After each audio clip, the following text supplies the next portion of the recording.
Hey everybody, today is the last day of our Dr. Eric Westman Phase 4, Phase 1 challenge. And I have developed a new one. It's going longer. And is it the toughest challenge yet for Harry and I? Also, you guys, today I go see my cardiologist and get all the results, the good, the bad, and the ugly. So come on, you guys, let's get this day started.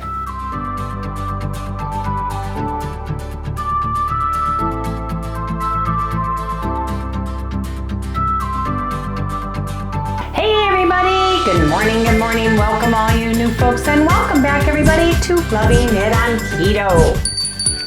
Today is our last day, or the 30 days that we did from August 9th to September 9th on the Dr. Eric Westman Page 4 or Phase 1 diet. And we wanted to do that very strict. The only thing we added different to his protocol for that particular phase was we added high protein powder in the form of Keto CHOW, in which we made ice cream and a few other items throughout the month. So Harry and I have lost a little bit of weight, but we haven't lost enough to suit our fancy. So I decided to create another challenge for Harry and I. This challenge, I think, is probably one of the toughest, maybe one of the longest. I didn't go backwards and look over the years that I've done all these challenges, you guys, to see, but I feel like this is going to be a tough, strict challenge, and it's going to go from September 9th, which is today, through October 21st. And the reason why it's going through October 21st is on October 22nd, I am scheduled to have my right knee replacement surgery. Replacement as in I'm not sure exactly what all he's going to do in there, but a total knee replacement is the main option, but he could do something that's more modified. I'm not sure. But my goal is to get some weight off between now and then. And for some of the longtime viewers, I know you guys have heard this, but for the new viewers, I started hormone replacement therapy, which is HRT, back in June or May. I started it in the beginning of 2024, and I went for about 3 months. And in 3 months, I gained weight very rapidly. And I wasn't seeing the effects that I thought I would get. So I took myself off after talking to my doctor, reviewing it with my doctor. And I'm saying doctor because Harry and I are not medical practitioners. We are not nutritionists. We aren't any way, shape, or form professionals. I'm sharing this information, and our challenge with you need to go to your doctor and discuss these things before you do anything different, especially if you have any kind of autoimmune or health conditions where you are on medication or you're on a strict protocol with your doctor. So we took me off, and so the doctor said once HRT hormones are stored in your body and you start utilizing them, it's going to take a while to get your body off of them. So I have been going rapidly up, and when I hit 208, I said, that's it, I'm done. So we decided on September 9th to do Dr. Eric Westman's Phase 1, and that's what we have done. Now, I weighed 203 this morning, and Harry weighed 190.8, wasn't it? You only lost a little bit over the 191 that we did. Yeah, it wasn't much. Right, it wasn't much, and I stayed like the same. 1/10 of a pound. That was very small. Well, you were like 8. It was, our scale goes in 2s, so right. It was 8/10. So that's where we are starting. Now, some of you have heard a lot about the protein-sparing modified fast diet, and it was developed in the 1970s by Dr. George Blackburn. And he developed this protocol because so many obese patients were also malnourished in the protein department and their muscles, and he needed to work with them to get them on the lowest calories with the highest amount of protein so that they could lose weight. A lot of these patients were so morbidly obese that they couldn't have any kind of surgery until they got some of the weight off, because it was so dangerous, right?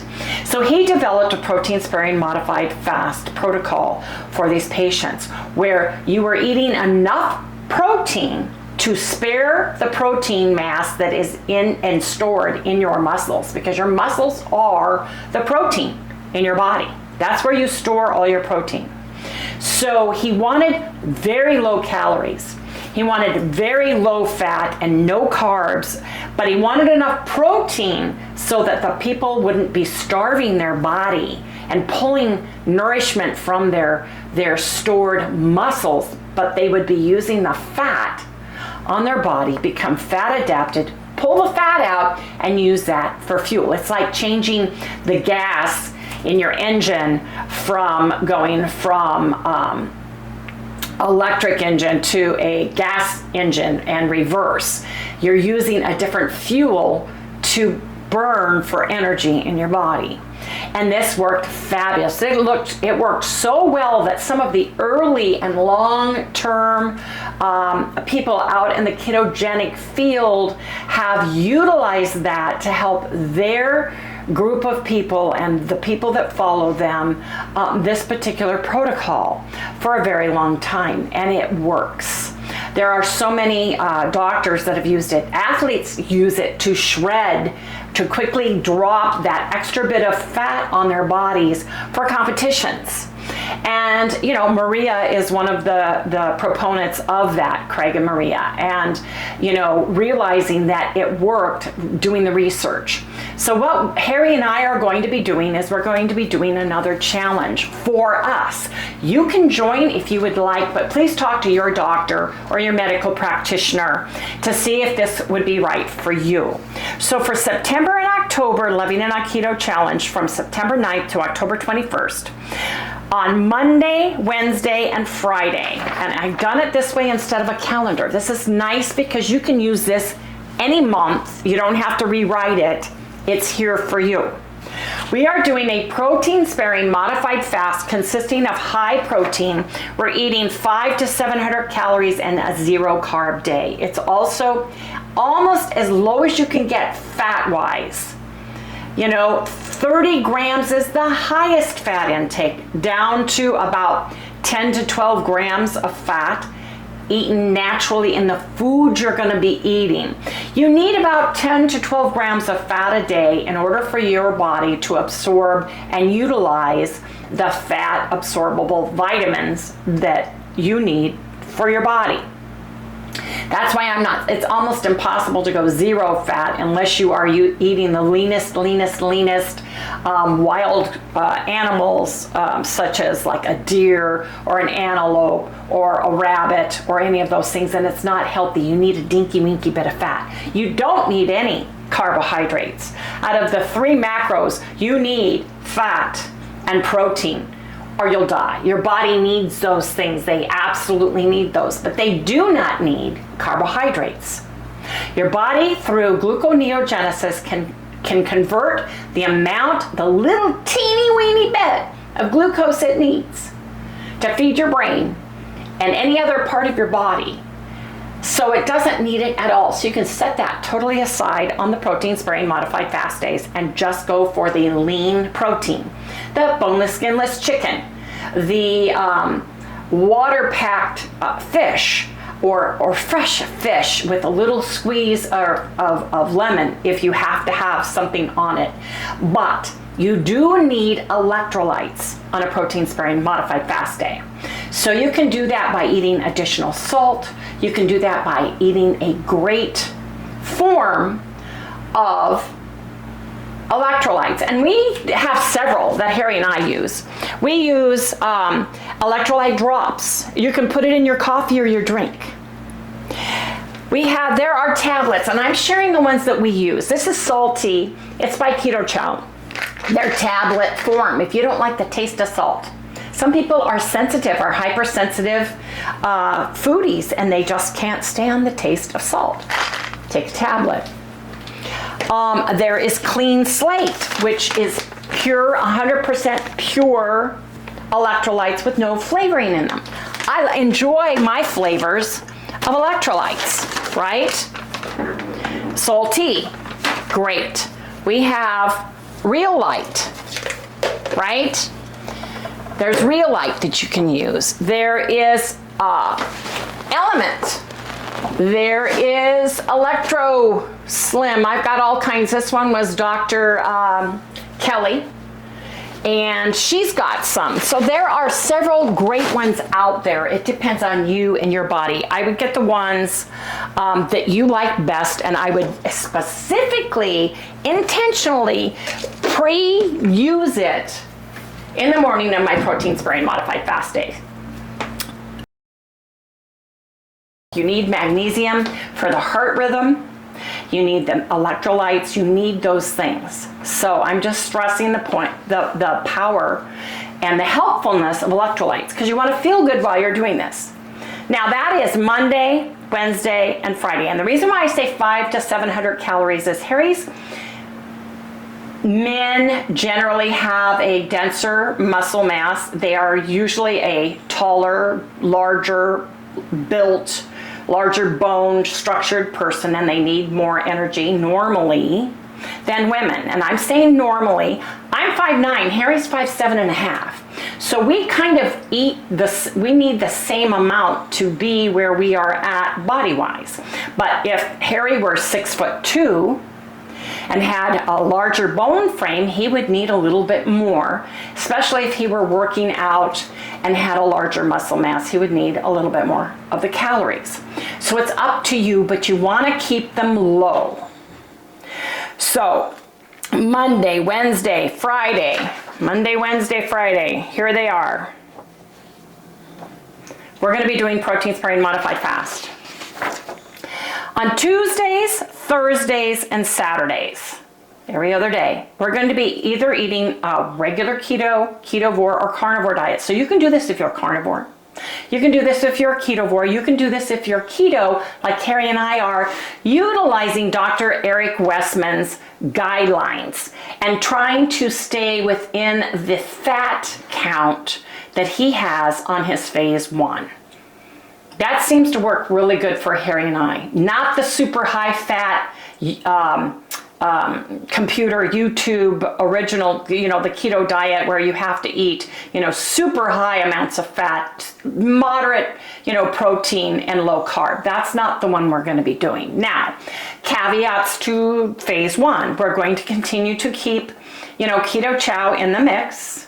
And depending on the day that we eat it, would be more or less or no fat, depending on what we're using it for, as in ice cream after a meal, where we don't have to use the keto chow, which is a meal replacement that has 1/3 of its vitamins and minerals in it, as well as electrolytes. But it also has fat soluble vitamins that need a little bit of fat. But if you're eating it with a meal that has some fat in it, you can omit fat and still have it taste good, as in our Ninja Creamy ice cream. But if you're doing it as a total meal replacement, you need to have the fats and you need to have the calories. So I just want to share that. It's how you use your proteins, even your protein shake mixes. If you're adding it in a cooking, in a recipe with other things that have fat in them, that kind of a thing. So you need to use what works best for you. But we are adding a little bit of that. I'm probably going to add some cottage cheese. Now, depending on if I'm a protein sparing and yogurt. If I'm protein sparing modified fast day, it may be non-fat by a Greek yogurt. You want to get plain, because plain has nothing that's going to kill off the healthy probiotics in it. So I've got this, and you can have non-fat cottage cheese on those days, but you want to check your ingredients, because the challenge with non-fat products is when they take away the fat, they add flavors, enhancers, and other things to fill that void by not having any fat. So that's up to you too, whether you use 1%, 2% whole fat, in your yogurts, depending on if you're eating it on a regular day or you're eating it on a protein sparing modified fast day. I'm not saying you have to include dairy at all on a protein sparing modified fast day. I'm giving you suggestions. Egg whites. Yes, the yolk has all of the vitamins and minerals in it, but we're trying just to eat enough protein in a fasting environment so that we're not taking protein out of our muscles, right? Does that make sense to everybody? And I hope it does for those who are brand new. Go look up Dr. George Blackburn, 1970s protein sparing modified fast protocol, and read about him, because he's in Wikipedia. He's done papers and everything else, and you can read about that a little bit more in depth to understand that. Protein sparing modified fast is kind of a weird name for it, and it kind of confuses folks because you're almost fasting. You're eating just enough protein in the day so that you're not burning the muscles up and cannibalizing your muscles to burn them for fuel. We want to burn the fat, not our muscles. So that's what that means. Now, on Sunday, we want to purposefully do a 20-hour fast, water only. 20 hours. It can be from the time you eat your last meal the day before, 20 hours, and guess what? 8 of those are when you're sleeping, so it's an easy peasy time to do it. When you wake up, and then count to where your 20-hour mark would be, and that's where you break your fast. No coffee for Harry and I in our first 20 hours. Nope. So the sooner you stop eating at like 4 o'clock, let's say, and this is going to be hard for Harry because he tends to be hungry more in the evenings, and I am more hungry in the mornings and can stop sooner. So Harry's going to have a problem with this. This is for Harry and I. So after 20 hours, so if he stops at 4, that's 12, right? 4, 5, 6, 7, 8, 9. Where is the 20 hours? Where does it hit? And that's where he gets his first cup of coffee and he can have something to eat. Okay? Yep. But you want to eat that day in a 4-hour window. I told you it's going to be tough. I told you this was going to be one of the toughest ones we've been on. 4 hours to get the foods you want. Make protein always your priority. Eat, and when you're done, the next day you hit a protein sparing modified fast. If this doesn't shift the weight for Harry and I don't know what will.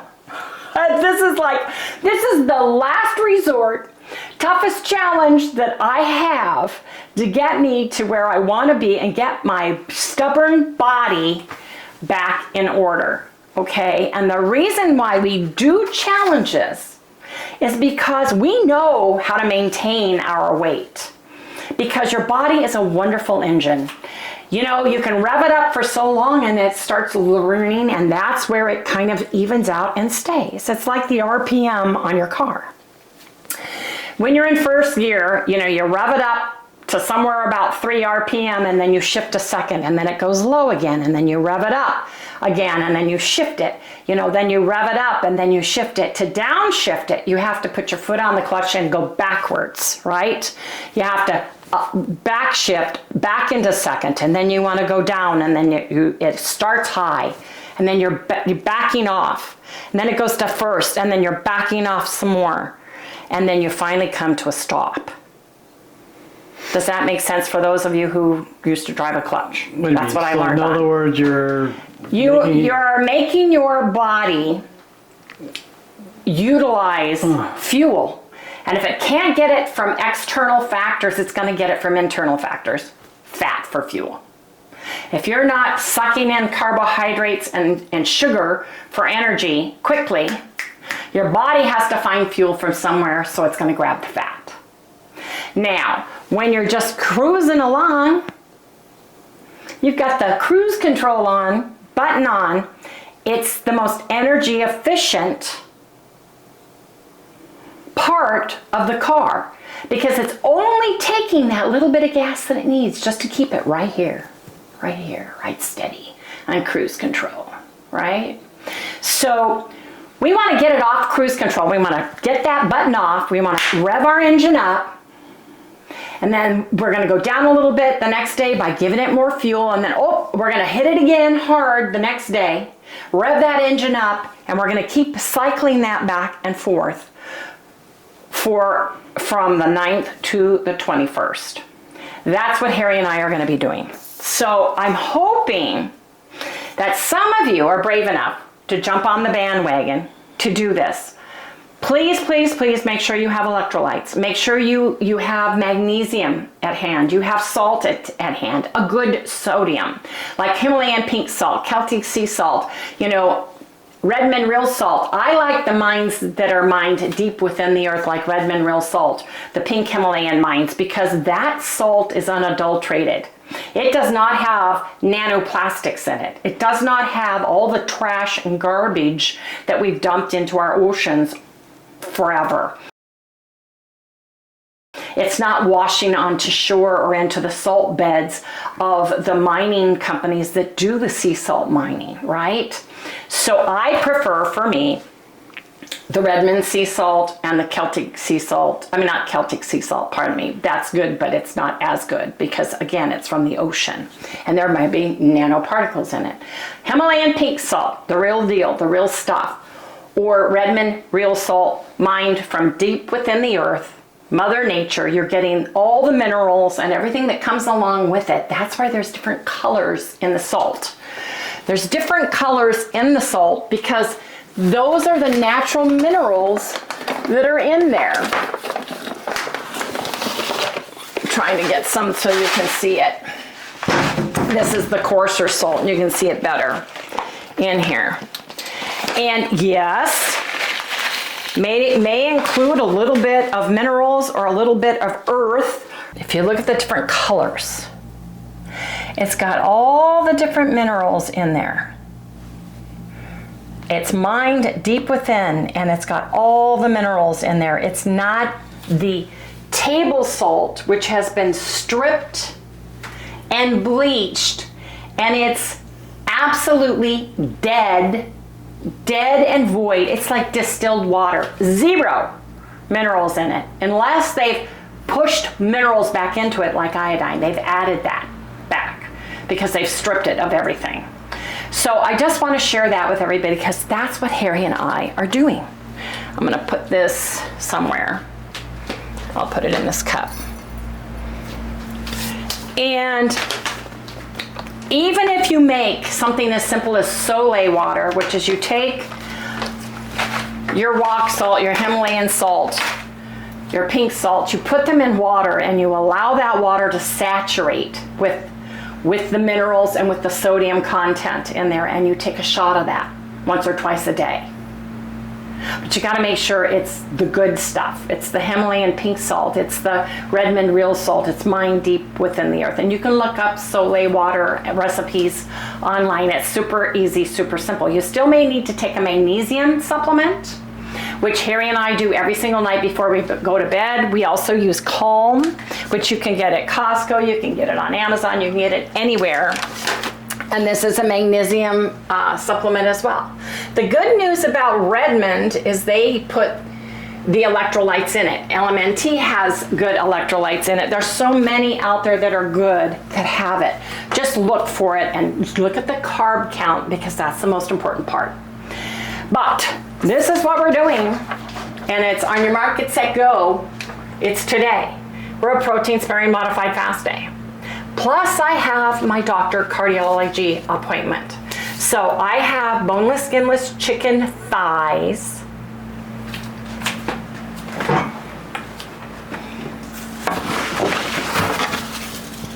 This is what I am cooking for Harry and I.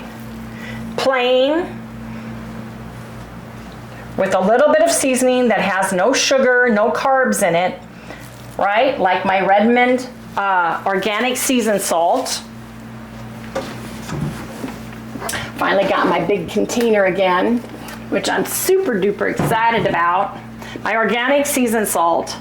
And this is what I'm going with. It's 100% organic. I'm just putting a little bit on for flavor. I'm cooking it in the air fryer. And that's all we're eating today. Now we have to get ready to go to the cardiologist. It's a half an hour to get there. It's going to be a long session and half an hour to get back. So I basically wanted to come to you today just to give you the information on this protocol. It will be pinned to the top of the comments on this video. This will go out to Kim Halper, my admin, on our Facebook with Wendy fans. It's Loving It on Keto with Wendy fans Facebook group. It's free to join. And I'm going to have it right here. So Harry, I want you just to come zoom in on this so people can see this, because it's super easy. There's 3 things you need to read. Monday, Wednesday, Friday, you can write this down. It's protein sparing modified fast day. It's high proteins, 500 to 7 calories, 0 carb day. Tuesdays, Thursdays, and Saturdays, it's your regular ketogenic protocol, whether it be keto, ketovore, or carnivore. You need to write down Sunday. It's a 20-hour fast from the time you stopped eating the night before, and it's only a 4-hour eating window. So 3 things. You're going to do protein sparing modified fast, regular eating days, and a 20-hour fast, 4-hour eating window in the week, and it's rinse and repeat. We're going to rinse and repeat. Harry and I are weighing in on Friday. Friday is our day. Then we're going to share our weight. Now we may go up and down during the week, right? Because on my keto day, I like Dr. Eric Westman's protocol. I'm going to be eating some salad, some lettuce. I'm going to be eating some cauliflower. I'm going to be eating some broccoli. I may make some faux mashed potatoes with the cauliflower and put a little bit of broth, thickened bone broth in hamburger or over meat, or however I want to eat that day, sticking with my normal macros, which would be 20 total carbs or less, 120 grams of protein, and 75 grams of fat is what I'm looking to do those days, because I want to push this envelope to the limit. You want to eat high enough every other day to keep that engine revved, to keep the engine going. Please let me know down in the comments below, are you ready to do the toughest challenge we've had out so far? Are you going to stick with it till the 21st? Now, caveat, if they call me and want me to have my knee surgery earlier, I'm going to go in and do that. And there's going to be a caveat there, because I have to spend the night. We already have decided he's going to make me keto chow shakes, bring those to me just for the 1 day or 2 that I'm in, and then we're coming home. And then we'll decide from there what protocol we feel is best for us at that time. So, for all intents and purposes, October 22nd is the go date for my knee surgery. And we are doing this until the day before, which I want to just eat a nice high protein meals and stay on protocol that day, because I'm going to be fasting, no food or water, from midnight till after my surgery. I just want to give my body a little extra fuel that day. So if it's a protein sparing modified fast day, it's not going to be the day before my surgery. It's going to be a regular keto, ketovore, carnivore day. So I get that fuel into my system. And then we're going to go from there. So please let me know if you're going to do this, the toughest challenge on Loving It on Keto, I think, that we've done so far. Oh, yeah. Yeah. I really feel that it's the toughest. For us. Yeah. For us. Or the toughest we've done in a long time. I'm calling it this is the toughest challenge we've ever done. Yeah. Who's with us? Let me know down in the comments below. And I hope you guys are rooting for us. I've got to get ready. We've got a lot to do today in order to get ready so that I can go and hear what the cardiologist says. I'll share everything tomorrow with everyone. We'll come back tomorrow. We'll go over what he said and what I said. What did he say? She said, he said. Because I have ammunition to share with him when he starts throwing the word statin at me. And you guys will hear everything that transpired tomorrow. Anyway, you guys, please remember, if you have not done so already and you're brand new and you like what you see, like, subscribe, ring the little bell, give us a thumbs up. Sally's coming in from her little nap time. Hey, Mom. Hi, honey, what you doing? Yes. You came to say goodnight? Did you want some chicken? Is that what you were thinking? Okay, let me get your, I don't see where, oh, I know where your dish is. I gotta get some. Would you like some chicken? Yes, I want some chicken. Can you say goodnight to everybody? Good, everybody. Boy, you were doing a lot puppy downtime, weren't you? Yeah, I'm sleeping really good. Yeah, what dreams were you dreaming about? Something about chasing a mouse. Really? Did you get him? Nope. Nope. You ready? There you go. Yeah, the mouse was eating cheese. Oh, Well, I wanted the cheese. I didn't care about the mouse. is that chicken good? No, this chicken's so good. Ain't much on his plate. That's because it's a snack. It's not a meal. Don't give me that story about being in depression. It's not a depression. Okay, say goodnight. Good night, everybody. Oh, yeah, it's nice on the floor. Anyway, you guys, come back tomorrow. Let's hear what the cardiologist had to say and what I said about what he said. Yes, indeed. Good night, everyone.